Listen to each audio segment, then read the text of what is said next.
Leia comigo o versículo 35 do capítulo 8 de Romanos. Quem nos separará do amor de Cristo? É uma pergunta. A tribulação ou a angústia?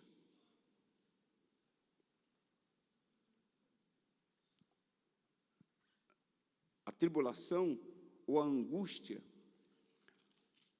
Ou a perseguição? Ou a fome? Ou a nudez? Ou o perigo? Ou a espada? Quem? É uma pergunta que ele está falando. Qual dessas coisas pode nos separar do amor de Cristo? Como está escrito, por amor de ti somos entregues à morte todo dia. Somos reputados como ovelhas para o matadouro. Mas em todas as coisas, somos mais do que vencedores por aquele que nos amou. Aí vem de novo outra pergunta. Porque estou bem certo de que... Pergunta não, vem uma afirmação. Primeiro foi uma pergunta, agora é uma afirmação. Porque estou bem certo de que nem a morte, nem a vida, nem os anjos, nem os principados, nem as potestades, nem o presente, nem o porvir, nem a altura, nem a profundidade, nem alguma outra criatura nos poderá, o quê? Separar do amor de Deus que está em Cristo Jesus, nosso Senhor. Percebeu alguma coisa aqui, não? Não percebeu nada? Percebeu? O quê? Não entendi. Nada pode separar a gente do amor. Você não percebeu nada, não? Está faltando uma coisa ali que não foi colocada. Hã? Não ouvi. Você não reparou que ali ele não fala de pecado? Aqui ele não fala de pecado. Ele poderia falar assim, nenhum pecado nos separará do amor de Cristo. Mas ele não fala. O apóstolo Paulo não fala de pecado. Ele fala de um monte de coisa que não separa, mas ele não fala pecado. Porque o pecado,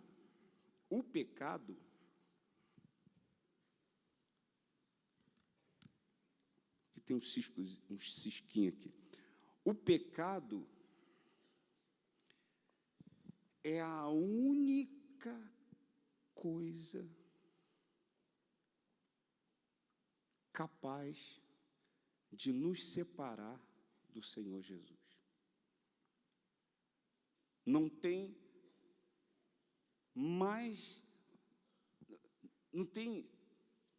nada nesse mundo que é capaz de separar uma pessoa do amor de Jesus. Se esta pessoa está voltada para quem? Para Ele. Mas o pecado separa.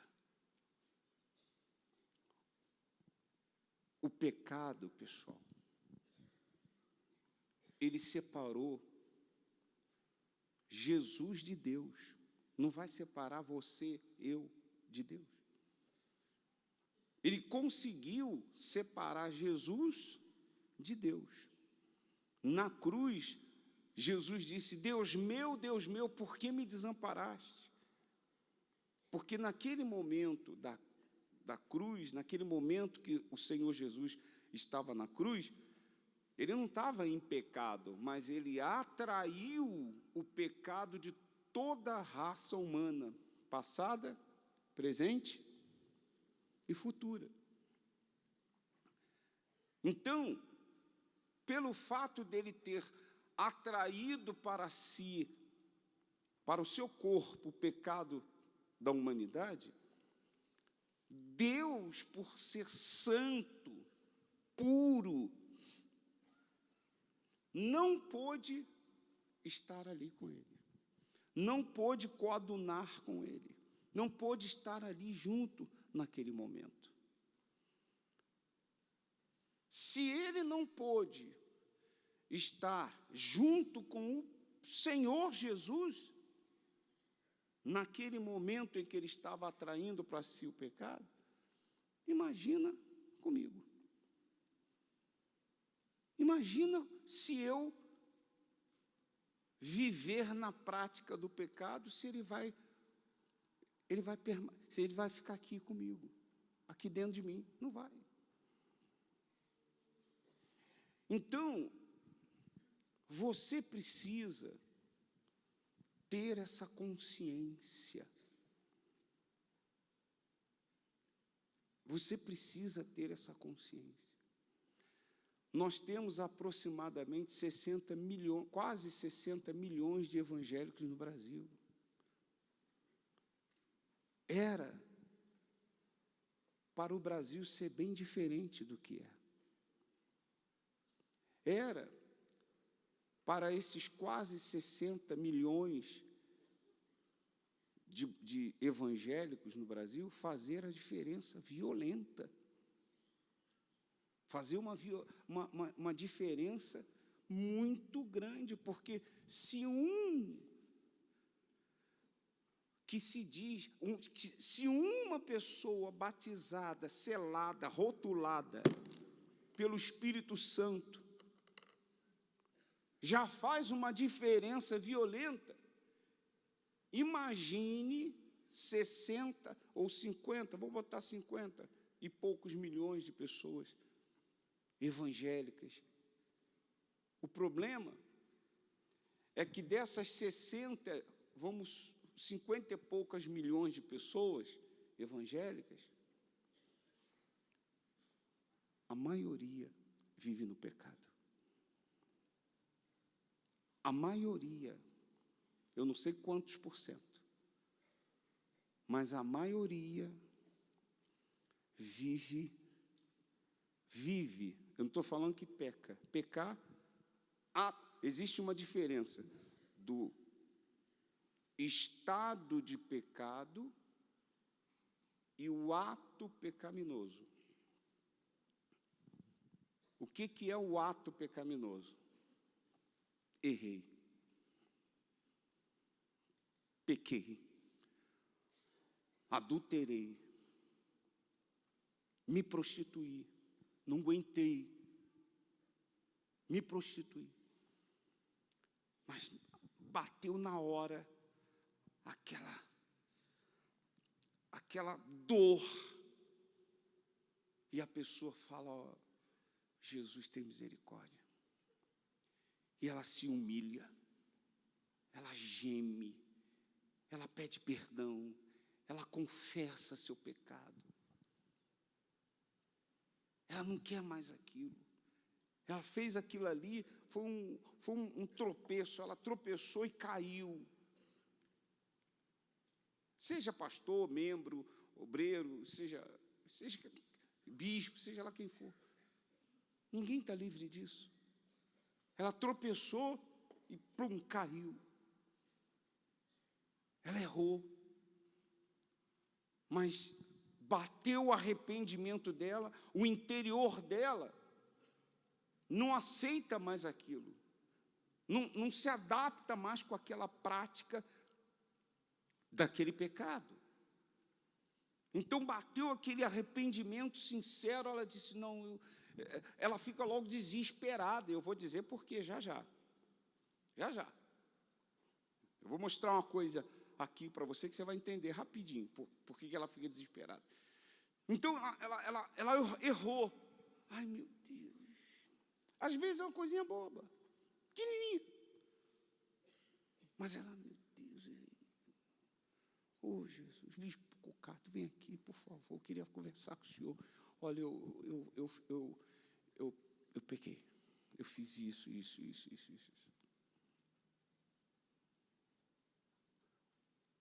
Quando não, vai até o Senhor Jesus, conversa, confessa, então, e não volta mais a fazer aquilo. Então, aquilo ali foi um ato, o quê?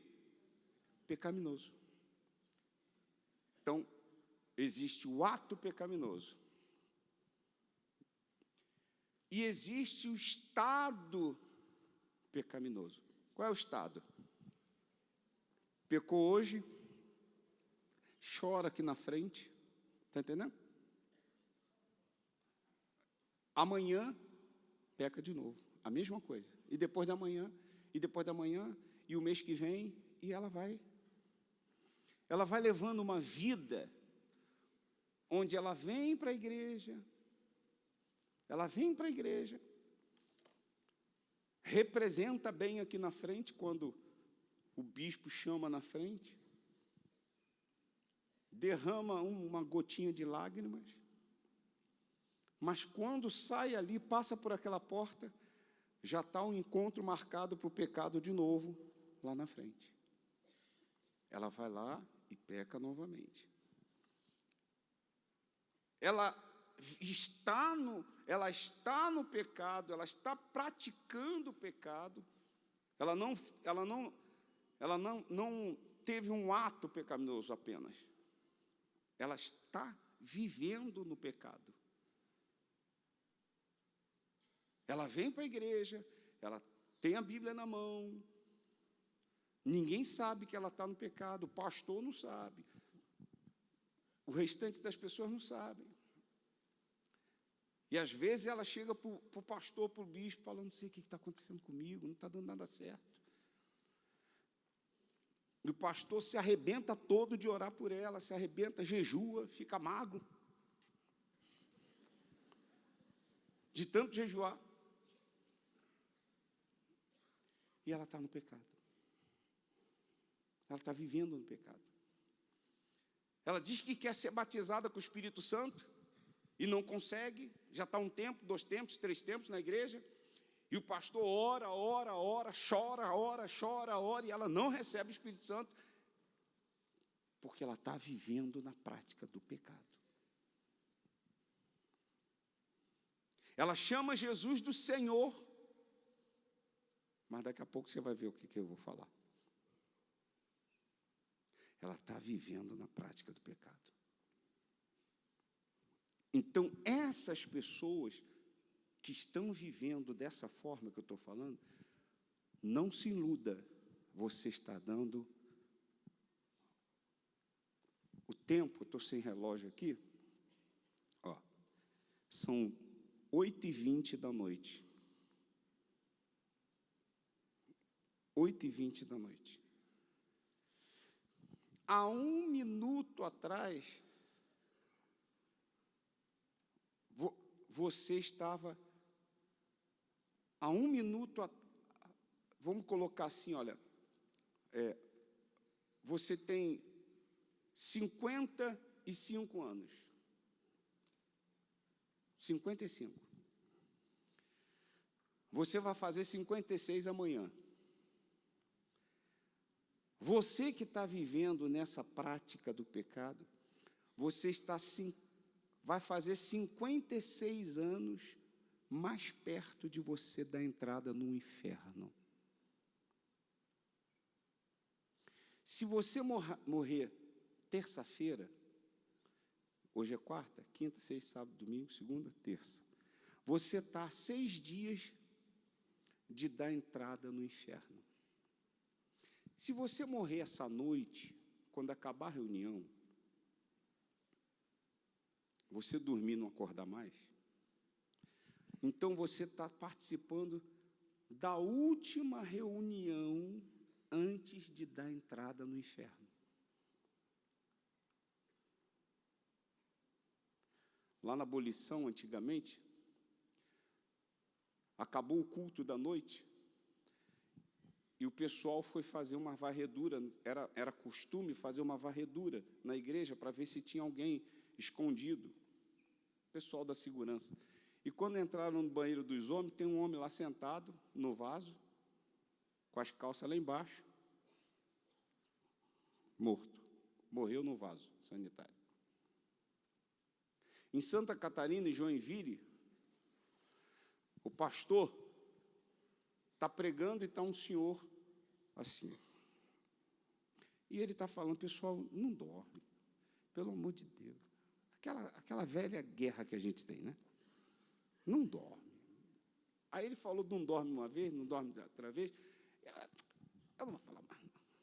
Foi até o bispo Sérgio Braga, você conhece, né? E o bispo Sérgio Braga está, não dorme, pessoal, não dorme. Aí, buscou, pregou, buscou, pediu oferta, terminou a reunião, o sujeito está lá, estava morto, morreu na reunião.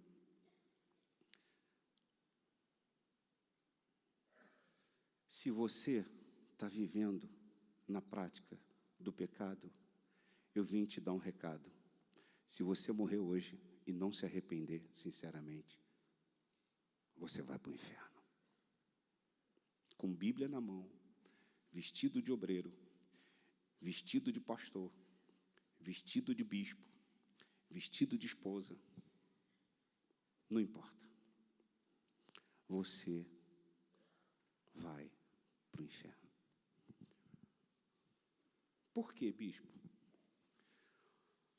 Porque você está servindo a Ele. Coloca aí. Ao Senhor dos afastados. Você sabe quem é o Senhor dos afastados? O Senhor dos afastados foi o primeiro ser que se afastou da presença de Deus. Lúcifer. Lúcifer era da alta hierarquia do céu. Lúcifer, ele assistia diante de Deus. Ele era da alta hierarquia, como Gabriel, Miguel. Ele era o anjo que guardava os anjos. Ele era o querubim da guarda. Ele era, não dá para descrever, a nossa mente não consegue descrever, não consegue imaginar a formosura de Lúcifer. Ele era um anjo muito lindo. Ele andava no brilho das pedras. Ele morava no Monte Santo de Deus, que hoje é o quê? Hoje é o quê? O altar. Ele andava nas pedras afogueadas do céu. A Bíblia diz que ele era perfeito. Perfeito.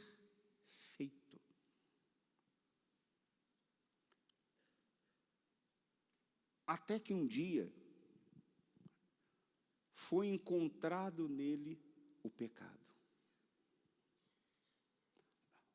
O miserável conseguiu pecar no lugar mais santo do universo, no céu, no lugar mais puro. Nasceu dentro dele o orgulho. Nasceu dentro dele a iniquidade, que é a maldade, o pecado. O bispo Macedo estava falando com a gente que a iniquidade é um pecado premeditado, planejado. É quando a pessoa planeja o pecado, ela organiza o pecado, ela está consciente, ela trazendo para os nossos dias, ela vem na frente e fala com Deus e tal, mas dentro dela já está organizado que ela amanhã já está com... Posso falar? Amanhã ela já está com encontro marcado no motel com alguém, um exemplo, estou dando um exemplo. Então, ela vem aqui na quarta-feira e tal, mas já está marcado.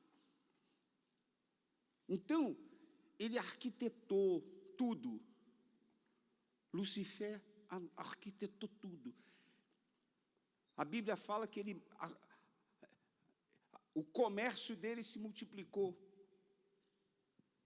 Aí eu fiquei pensando, o que é comércio? Comércio é troca. Você vai no comércio, você vai na padaria, você dá o dinheiro e troca por um pão, não é assim? Então, ele foi trabalhando, ele foi chamando o anjo aqui, falou assim, eu te dou isso aqui, eu te dou louvores, você vai ser louvado, você vai ser adorado também. Vem para cá, se junte a mim. E aí foi, trabalhando, até a terça parte dos anjos.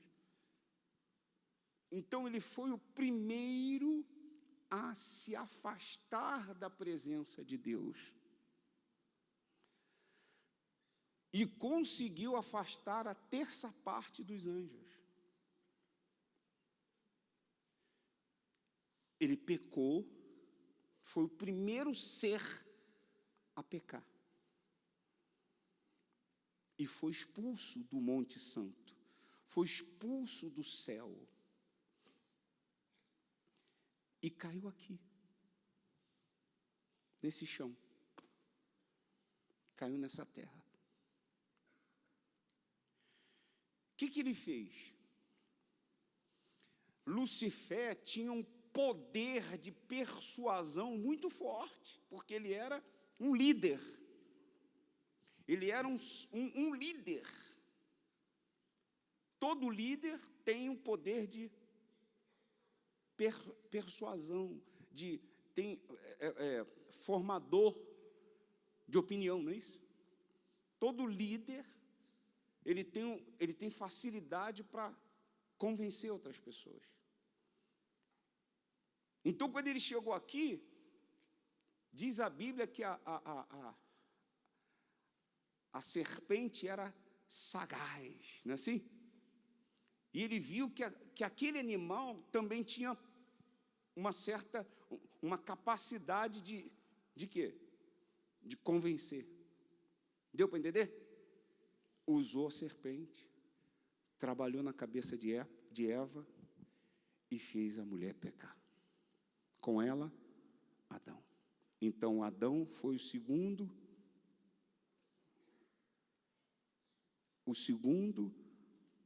afastado da presença de Deus. E por causa dele, a gente paga o pato até hoje. Deu para entender? Então, todas as pessoas, olha bem o que eu vou te falar, todas as pessoas que se afastam da presença de Deus, ou que estão afastadas da presença de Deus, estão servindo ao Senhor dos afastados. Com quê? Com que, bispo, que a pessoa está servindo ao Senhor dos afastados? Com o pecado que ela está praticando. O Senhor, a pessoa que se afasta da presença de Deus e vive na prática do pecado, porque você começou a cometer a pecado um atrás do outro, você se afastou. Eu estou falando isso com propriedade, porque eu cuido disso todo dia no programa Obreiros em Foco. Saiu da presença de Deus, não tem jeito, você vai pecar.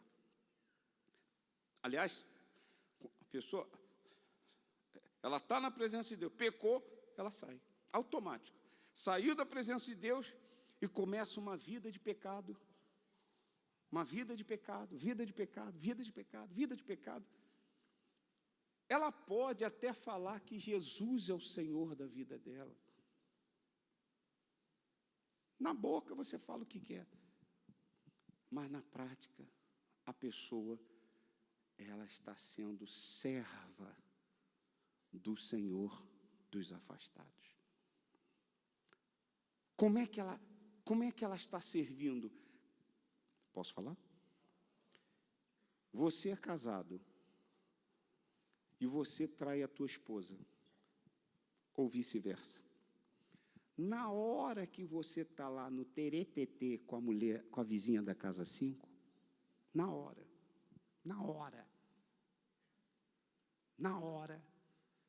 você está oferecendo um serviço, uma oferta para o Senhor dos afastados. Então, na hora que você está ali naquele pecado, seja ele, você está mentindo descaradamente, você está se prostituindo, você está adulterando, você está roubando, está se corrompendo. Nessa hora você está curvado diante do Senhor dos afastados, oferecendo para Ele a sua oferta. Você está servindo ao Senhor dos afastados. Nunca esqueça disso, da próxima vez que você estiver pecando. Tá bom? Na hora que você estiver lá, Bispo Cucato não está vendo, nem eu, nem ninguém. Na hora que você estiver fazendo a coisa errada, vai vir na tua mente assim, ó, eu estou fazendo uma oferenda, estou servindo, estou fazendo uma oferta para o Senhor dos afastados.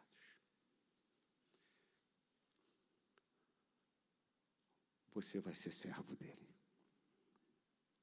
Se você está vivendo na prática do pecado, você está sendo servo dele. Cuidado.